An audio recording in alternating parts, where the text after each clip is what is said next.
Bilang suporta sa pagpapaunlad ng turismo sa Aurora, pinaigting ng Sinagtala Batalyon ang pakikipagtulungan sa LGU San Luis sa pamamagitan ng Community-Based Tourism Culinaria Workshop. Ulat ni Ro Harvey Liwanag. Pinagtibay ng 91st Infantry Sinagtala Batalyon, Department of Tourism Region 3, Provincial Tourism Office ng Aurora, lokal na pamahalaan ng San Luis at iba pang mga stakeholder ang kanilang pagtutulungan sa pagsulong ng community-based culinary tourism sa pamamagitan ng 2 araw na community-based tourism culinary workshop na isinagawa noong June 23 hanggang 24 sa lalawigan ng Aurora.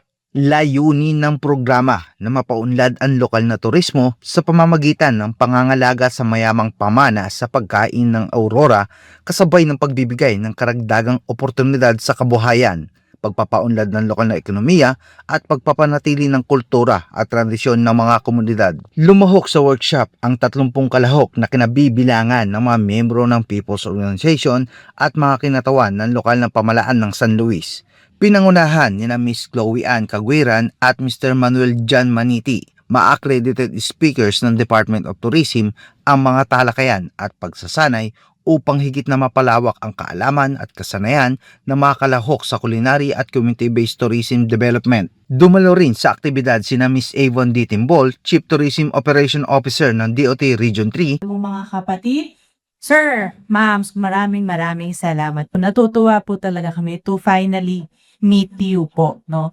Are very excited po for this program. Alam niyo po, this is actually parang umpisa po ng ating pag-create ng livelihood or pagtagdan ng livelihood sa ating mga kapatid. This is actually our aim po, no? Magbigay ng magandang buhay. Miss Anarisa Mendoza, Provincial Tourism Officer ng Aurora, at Mr. Jabel Justin D. De Jesus, Executive Assistant at Youth Development Officer ng San Luis, Aurora.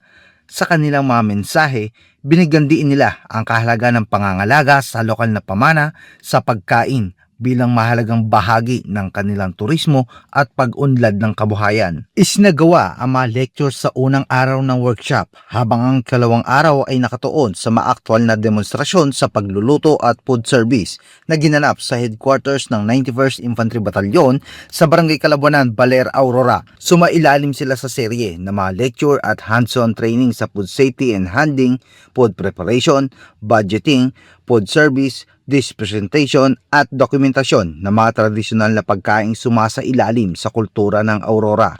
Bilang karagdagang suporta sa kabuhayan, namahagi rin ng mga kagamitang pangkusina at cooking appliances sa mga kalahok upang higit nilang mapaunlad ang kanilang kakayahan sa larangan ng culinary entrepreneurship. Sa pagtatapos ng programa, ipinahayag ni Major Henner E. Panganiban, Executive Officer ng 91st IB. At tayo dito sa aming kampo.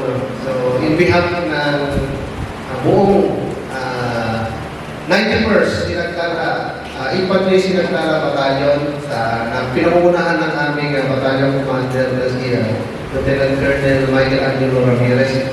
Taos-puso kami nagpapasalamat sa pagsuporta nyo dito sa programa ng Department of Tourism. Yun nga, gaya ng nasabi namin ng meeting, patuloy kami susuporta sa mga ganitong aktibidad at patuloy kami makikipag-ugnayan sa mga people's organization na under dito sa province ng Aurora. Napakasaya ko namin na makatulong sa inyo. So once again, magandang hapon sa atin.